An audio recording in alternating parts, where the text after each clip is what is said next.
আসসালামু আলাইকুম এভরিওয়ান, সবাই কেমন আছেন? আমি আল্লাহর রহমতে অনেক ভালো আছি। নতুন দিনে নতুন একটি ব্লগে আপনাদের সবাইকে স্বাগতম জানাচ্ছি। আশা করছি প্রতিবারের মতোই পুরো ভিডিওতেই আপনারা আমার সাথেই থাকবেন। আজকে হাজবেন্ড চেয়েছে দুপুরবেলা খিচুড়ি আর গরুর মাংস খেতে। তো চাল ডাল ছিল না, শেষ হয়ে গিয়েছিল, তো সেগুলো নিয়ে চলে আসলাম। যেহেতু আজকে পোলার চাল দিয়ে একটা ভুনা খিচুড়ি তৈরি করব, আর সাথে করব বিফ ভুনা, যেহেতু গতকাল বিফ কেনা হয়েছিল। আর বাচ্চাদের জন্য টুকিটাকি খাবার যা যা লাগে সেসব কিছু কেনা হয়েছিল।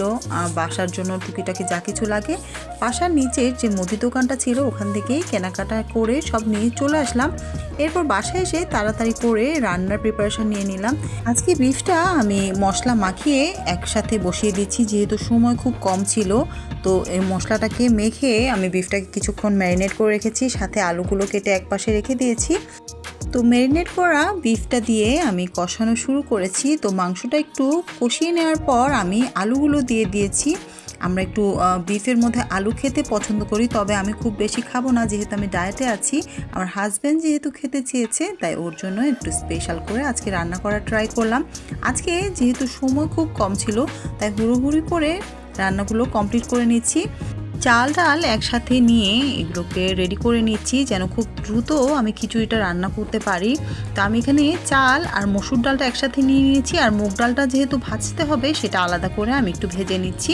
এখানে মসুর ডাল আর পোলার চালটাকে আমি আগে ভালো করে ধুয়ে কিছুক্ষণের জন্য রেখে দিচ্ছি পানিটা ঝরিয়ে। অন্য একটি পাত্রে আমি মুগ ডালটাকে খুব ভালো করে ভেজে নিচ্ছি। আমি সবসময় মুগ ডাল খুব বেশি করে নিয়ে ভেজে আমি এয়ারটাইট বক্সে রেখে দিই। হঠাৎ করে মুগ ডাল প্রয়োজন হলে তখন দেখা যায় যে ভাজার জন্য অনেকটা দেরি হয়ে যায়। তো সেক্ষেত্রে আপনারা যদি এভাবে ভেজে রেখে একটা এয়ারটাইট বক্সে রেখে দেন, আপনাদের যখন মুগ ডাল প্রয়োজন হবে তখনই আপনারা চাইলে এখান থেকে নিয়ে ব্যবহার করতে পারেন। তা আমি সবসময় চেষ্টা করি মুগ ডালগুলোকে একটু ভেজে এয়ারটাইট বক্সে রেখে দিতে। যেহেতু ছিল না আজকে, এখন মাত্র কেনা হয়েছে, তাই আমি অল্প অল্প করে ডালগুলোকে ভেজে আমি একটা এয়ারটাইট বক্সে রেখে দেবো এবং এখান থেকে কিছুটা নিয়ে আমি খিচুড়ি রান্না করব।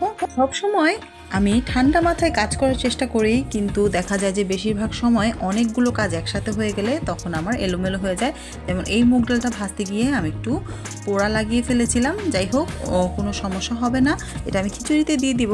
তো আমি এখন খিচুড়ি রান্নার প্রিপারেশন নিচ্ছি। একটা পাত্রে কিছুটা তেল আর পেঁয়াজ কুচি দিয়ে গরম মশলা দিয়ে আমি পেঁয়াজটাকে একটু ভেজে নেওয়ার পর একে একে টমেটো কুচি এবং গরম মশলা, আদা রসুন বাটা যা যা দেওয়ার খিচুড়ি রান্নার জন্য সব কিছু দিয়ে খুব ভালো করে কষিয়ে নিচ্ছি। আর হলুদ, মরিচের গুঁড়ো, ধনিয়া গুঁড়ো যা যা প্রয়োজন সব মশলা দিয়ে একটু পানি দিয়ে কষিয়ে নিয়ে আমি চালটা আর চাল ডাল একসাথে দিয়ে দিচ্ছি। এই মশলার সাথে খুব ভালো করে কষিয়ে নিচ্ছি। গৃহিণীরা আমার সাথে খুব ভালোভাবে রিলেট করতে পারবেন এই বিষয়টা। যেদিন রান্না বান্না কোনো একটা কিছুতে দেরি হয়ে যায় বা কোনো কাজের জন্য রান্নায় দেরি হয়ে যায়, সেই দিন হাত পা চলতে চায় না। আমার কাছে মনে হয় রান্নাটা শেষ হয়ে গেলে আমার অনেকগুলো কাজ শেষ হয়ে গেছে এবং মাথা থেকে অনেক বড় একটা টেনশন চলে গেছে। যদিও রান্না বান্না বা খাবার নিয়ে তেমন কোনো সমস্যা নেই, আস্তে ধীরে লাঞ্চ করলেও হয়, কিন্তু তারপরও আমার কেন যেন রান্না শেষ হয়ে গেলে আমার মাথা থেকে অনেক বড় একটা বোঝা কমে যায় এবং টেনশনটা একটু কম হতে থাকে। কিন্তু রান্না যেদিন দেরি হয়ে যায় সেদিনই আমার অনেক বেশি টেনশন লাগতে থাকে। আমার মতো যারা গৃহিণী আছেন তারা আমার সাথে এই ব্যাপারটা রিলেট করতে পারবেন। তো যাই হোক, সব কিছু আস্তে আস্তে গুছিয়ে নিতে নিতে আমার দুটো রান্নাই কমপ্লিট হয়ে গেছে। এক চুলায় আমার বিফটা রান্না হয়ে গেছে, অন্য চুলায় আমি খিচুড়িটাও করে ফেলেছি। আমার খিচুড়ি রান্নাটাও কমপ্লিট হয়ে গেছে। এখন খিচুড়িটাকে আমি কিছুক্ষণের জন্য দমে দিয়ে আমি অন্যান্য কাজে চলে যাব। নামাজ এবং অন্যান্য যা যা কাজ বাকি সব কিছু শেষ করে চলে আসলাম লাঞ্চ করার জন্য। এটা আমার হাজব্যান্ডের জন্য আমি প্লেটটা সাজিয়ে নিচ্ছি।